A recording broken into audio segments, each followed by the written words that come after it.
Hello everyone, आज आपण द्रव्यगुण विज्ञानमधील ashwagandha plant बघणार आहोत.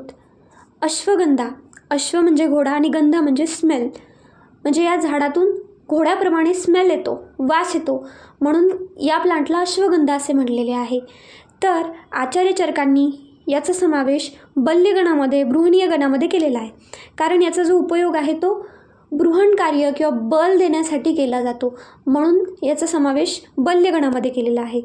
तर ह्याची फॅमिली जी आहे ती आहे सोलॅनसी आणि लॅटिन नेम आहे विदानिया सोमनिफेरा. तर याच्यासाठी खूप सारे पर्यायी नावं आलेले आहेत. त्यापैकी एक आहे अश्वगंधा, वराहकर्णी, वाजीगंधा. वाजीगंधा म्हणजे तोच अर्थ, घोड्याच्या वासाप्रमाणे.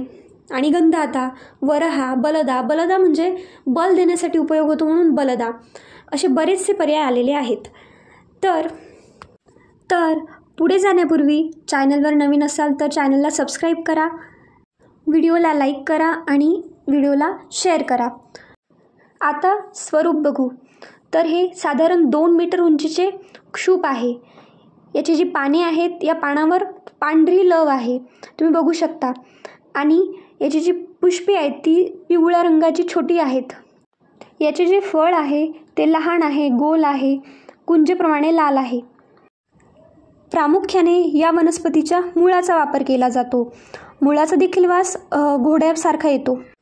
उपयुक्त अंग आहे मूळ आणि यामध्ये रासायनिक संघटन म्हणून मुळामध्ये अनायग्रीन, द्रोवीन, कुसिओहायग्रीन अशी बरेचसे केमिकल यामध्ये असतात.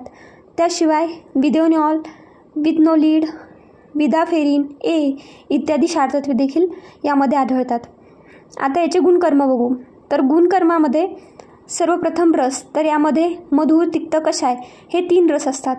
विपाक मधुर असतो, वीर्य उष्ण असते आणि मुख्य गुण याचे लघु आणि स्निग्ध आहेत. आता कार्य आणि उपयोग बघू. तर मुख्यतः मांस आणि शुक्र धातूचे वर्धन करण्याचे काम अश्वगंधा करते.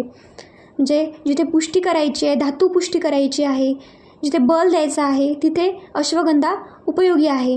तर यामध्ये मधुर आणि स्निग्ध गुण असल्यामुळे हे बृहण कार्य करते आणि तिक्त रस असल्यामुळे अग्नीचे दीपन करते.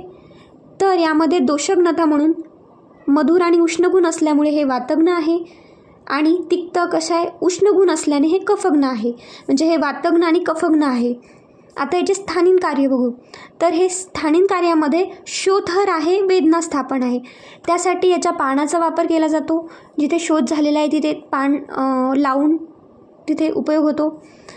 आणि गलगंड, ग्रंथी, जेवढी प्रकारची काही शोथ आहेत तिथे याचा आपण लेप लावू शकतो. मुळाचा देखील लेप लावू शकतो, पानाचा देखील लेप लावू शकतो. आणि ज्या वातव्याधी आहेत, दौर्बल्य आहे ते त्यामध्ये सुद्धा आपण अश्वगंधा मूळ सिद्ध तैल आपण चोळण्यासाठी म्हणून वापरतो. आणि श्वित्र कुष्ठामध्ये आपण अश्वगंधाची राख म्हणजे अश्वगंधाची मशी करून आपण तेलामध्ये मिक्स करून श्वित्रकुष्ठावर आपण लावल्यास त्याचा उपयोग होतो. जर एखादा व्रण लवकर भरून येत नसेल तर त्यासाठी आपण अश्वगंध तेलाचा वापर करतो, त्याने व्रण लवकर भरून येतात. तसेच आपण आभ्यंतर देखील त्याचा वापर करू शकतो. त्यासाठी आपण अश्वगंधा घृत पोटात देखील देतो, त्याने देखील व्रण लवकर भरून येते. आता आपण याचे आभ्यंतर कर्मे बघूयात. सर्वप्रथम हे अन्नवह व पुरीश्वह स्रोतसावर कसं कार्य करते ते बघूयात. तर या वनस्पतीचा जो रस आहे तो तिक्त रस आहे आणि उष्णवीर्य आहे. त्यामुळे दीपन कार्य होते. मधुर विपाक असल्यामुळे वातानुलोमन होते, म्हणजे वाताला योग्य ती दिशा दिली जाते. नंतर तिक्त व उष्ण गुण असल्यामुळे हे कृमिघ्न आहे, म्हणजे हे शूल, विष्टंभ, कृमी इत्यादी आजारामध्ये याचा वापर होतो. तसेच प्राणवायू स्रोतसावर कसं कार्य करते ते बघूयात. तर हे आधी सांगितल्याप्रमाणे हे कफग्न आहे.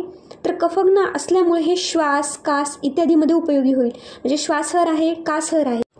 अश्वगंधा रसरक्तवह स्रोतसावर देखील कार्य करते.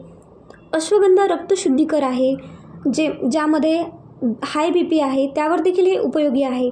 त्याचसोबत शोथहर आहे आणि जे पण रक्त दुष्ट होण्याची जी लक्षणे आहेत किंवा रक्त दुष्टजन्य जे आजार आहेत त्यावर देखील याचा उपयोग होतो आणि हे शोथावर देखील उपयोगी आहे. यामध्ये मधुर रस आहे.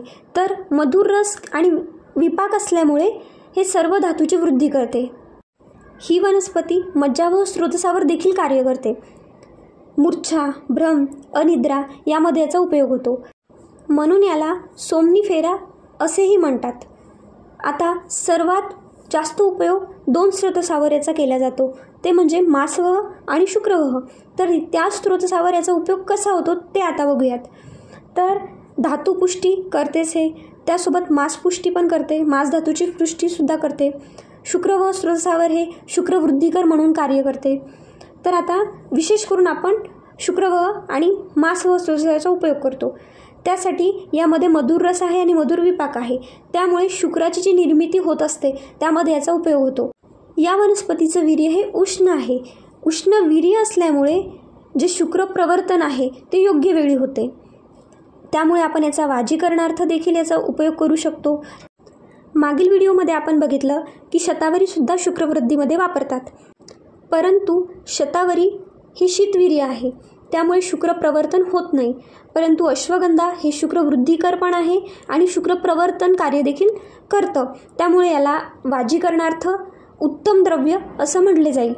अश्वगंधा हे सद्य शुक्रकर आहे, त्यामुळे आपण याचा वापर हा अश्वगंधा चूर्ण तूप साखरेबरोबर शुक्रविरेचन म्हणून वापरतो. म्हणजे शुक्रविरेचनासाठी हे उत्तम आहे. यामध्ये तिक्तरस असल्यामुळे हे शुक्र धातूची जी अग्नी आहे तिला दीपन करते, तिचे दीपन करते, त्यामुळे शुक्राचे रसायन म्हणून देखील हे कार्य करते. आता आर्तवह स्रोतस, तर आर्तवह स्रोतसावर देखील याचा उपयोग होतो. श्वेतप्रदर, वातज योनी रोग आहेत त्यामध्ये याचा उपयोग होतो, कारण यामध्ये मधुर विपाक आहे, त्यामुळे हे बृहन करतं. उष्णवीर्य असल्यामुळे वातशमन करते आणि जे पण काही शूल आहेत त्यावर देखील याचा शूलहर म्हणून वापर होतो. त्यासाठी आपण अश्वगंधा सिद्ध दूध व साखर एकत्र करून द्यावी, त्यामुळे श्वेतप्रदर, वातजयोनी रोगात उपयोग होतो. अश्वगंधा हे उत्तम रसायन आहे, कारण हे बृहन कार्य करते, बल्य आहे आणि सर्व धातूची पुष्टी करते. मास आणि शुक्र धातूवर हे प्रामुख्याने कार्य करते आणि यामध्ये तिक्तरस असते, त्यामुळे हे धातूची जी अग्नी आहे तिला दीपन करते, नंतर धातूचे पोषणसुद्धा करते, म्हणजे 2 कार्य हे करते. त्यामुळे याचं रसायन म्हणून वापर होतो. जिथे पण बल द्यायचं आहे, जसं की क्षय झालं, क्षयामध्ये वेट लॉस होतो, त्यामध्ये बल देण्याचे कार्य देखील हे करते, त्यामुळे अश्वगंधाचा उपयोग हा केला जातो. आता मात्रा, याची मात्रा आहे 1 ते 3 ग्राम चूर्ण आणि क्षाराची मात्रा आहे 1 ते 2 ग्राम. आता कल्प, अश्वगंधादी चूर्ण, अश्वगंध रसायन, अश्वगंधाघृत, अश्वगंधारिष्ट आणि अश्वगंधा अवलेह इत्यादी. जर व्हिडिओ आवडला असेल तर व्हिडिओला लाईक करा, शेअर करा आणि सबस्क्राईब करा. Thanks for watching.